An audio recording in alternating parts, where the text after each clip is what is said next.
தாவேக்கா ஆட்சியில் ஒரு நல்ல ஒரு ஸ்ட்ராங் மெசேஜ் ஒன்று கொடுத்துருக்காங்க.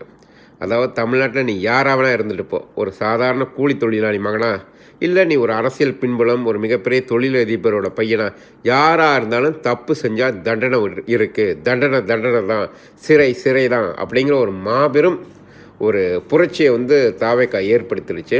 ரொம்ப சந்தோஷமாக இருக்குது.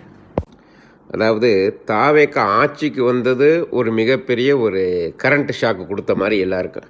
இன்றைக்கி இந்த பல்வேறு கணக்கான அதிரடி திட்டங்கள், அதிரடி வேலைகள் செய்கிறது பெரும் கரண்ட் ஷாக் இருக்குது. இல்லை என்ன எனக்கே ஒரு விசித்திரமாக இருக்குன்னா, தளபதி விஜய் நிறைய விஷயம் சொன்னாங்க.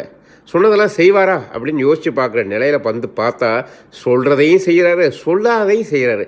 தளபதி தான்யா. திரையிலையும் சரி தரையிலையும் சரி தளபதி பின்றாரு. ரொம்ப சந்தோஷம் தளபதி விஜய். நீங்கள் வந்திருக்கிறது தமிழ்நாட்டு மக்களுக்கு ஒரு மிகப்பெரிய ஒரு உற்சாகமாக இருக்குது. ரொம்ப சந்தோஷமாக இருக்குது. திரையில் பார்க்குறதெல்லாம் தரையிலே நடக்குது. இதை மேற்கொண்டு நடத்தி கொண்டு போங்க. ரொம்ப சந்தோஷமாக இருக்குது. இதை கேட்குறதுக்கே ரொம்ப ரொம்ப சந்தோஷமாக இருக்குது. நன்றி.